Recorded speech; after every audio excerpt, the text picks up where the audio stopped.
This video is going to show you about surfaces that you can place your still life on. So when you've got a still life like this, it's preferable that you don't just sit your items on there like that. It helps if you have a sort of platform of some sort in your still life where your item or items could rest, or you could have it, leaned up against it like that or that.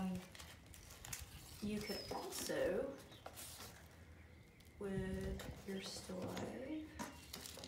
life, so you're creating like, a pedestal of sorts to go with your still life. On some of my still life examples, I've got just the actual fruit or vegetable just sitting here. And I think that's okay. You can do that. But to change up some things, I'm giving you guys some options of things that you guys can do. Because what's going to happen whenever you guys start to take photographs, you may take a photograph of this still life like this a few times. But then what you would do is you might add an element to it, like the mirror, or you may, switch up the position of this. You could tear it even further, that sort of thing, break it apart even more than it is. So really the purpose of this is I'm just showing you different surfaces that actually could work. Some of these surfaces I actually bought at the Dollar Tree, so it's a kind of an inexpensive method right there. So let me go through these things and just talk a little bit about these options. Hopefully some of this stuff you guys actually have at your house. So you saw this one. This one, if you got a box, you can take it, you can wrap it. This one right here, it's got a little handle on it, so it's kind of little. But if you got any boxes left over from Christmas, that could be one thing that you could do. I bought this little mirror surface. It's kind of cool to have a little reflective type surface, and you can see I've got my little coffee cup, and I've got this on top of it as my pedestal right there. So think about those things. Another thing that would be really nice, and I don't have this actually with me, is if you had some natural wood, that could be a really interesting little surface that you could set some things on. Another thing, and I bought this at the Dollar Tree, it's just a little, like a mini hat box looking thing. It's got a little lid on it. Also, I took this little spool right here, and this will be a great little surface to set something on. That's something like that. Is kind of nice, kind of sweet. Kind of play around with different positioning and things like that. So anyway, something like that is great. I've used this in a lot of my photos if you check those out. Another thing you can use, of course, this little bottle, it's a baby food jar. It's got marbles in it. Of course, you don't have to have marbles in it. You could, just have it plain, or they could be actually spilling out. You'll find these marbles a lot in my still life setups too. You can use, and I would, you can use patterns and colors and things like that. I think that's really great. This makes for a really nice area where either your fruit or vegetable could sit.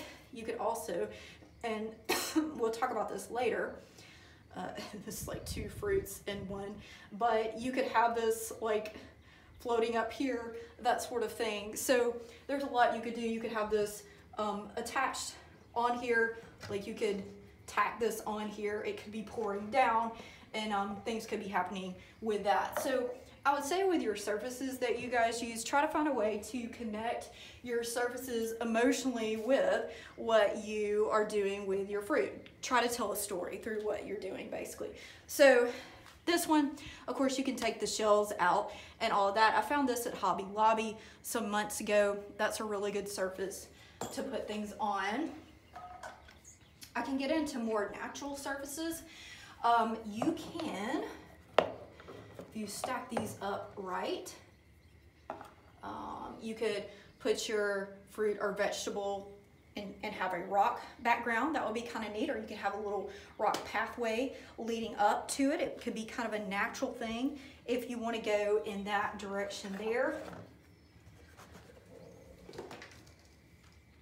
Another thing you can do, and I know this is really unusual, but you could actually use something like a skull, or you could use like an antler. And this might not necessarily be a surface, but it could be a background of sorts behind this, with this, that sort of thing. And I think something like that would be really, really interesting.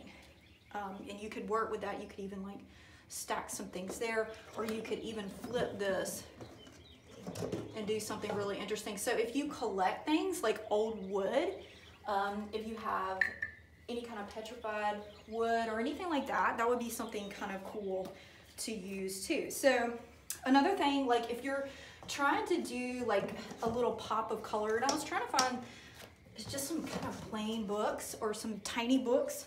You can use books. You could cover these books, but if you wanted like the color of it, you know, the main thing to think about whenever you're doing stuff like that is just to remember that whatever you use that you're setting your surface on, you will be drawing this. So if you're weird about drawing words on a book and all of those, if it's not easy enough to read, to draw, I would definitely stay clear of that. But I do like drawing on top of surfaces like books and all. So little basket candle holders, you could flip it like this. And it's a very sweet surface to set your fruit or vegetable on there. So let's see, this may be a little bit big for this one, but maybe for something kind of small, like, let's see if you have, you can remove some of that. Of course, for this one to follow directions, I'd have to like peel something or do something to this fruit, or I could hang this fruit here. You could put it on its side. If you want to use it that way and you're still alive, that would be something kind of cool, something different, interesting that you could work with. It's a nice little plain surface right here. Let's see here. I'm looking through all my stuff here, and one other thing that I wanted to show you guys is this right here. Now, this is something, it's a little foam contraption here that you can buy in, like, you find fake plants and flowers and stuff in the little craft sections of different stores. Now, what you can do with this is if you have a fruit or vegetable or whatever that you're really, really wanting to stay and it doesn't stay, you can take this, you can stick a toothpick, or you could also, and I'm just sticking it through this just to hold it if it's kind of wonky. You can stick a T-pin in it right here, or a tack, or a sewing needle, something like that would actually work really well. I would recommend, this is kind of an ugly color, I would recommend putting a piece of white paper over it, or I've used colored paper over it as I've gone. So let's look at our time really quick. Yeah, okay, so I'm gonna finish out this video, and I'll show you some other stuff on the next video.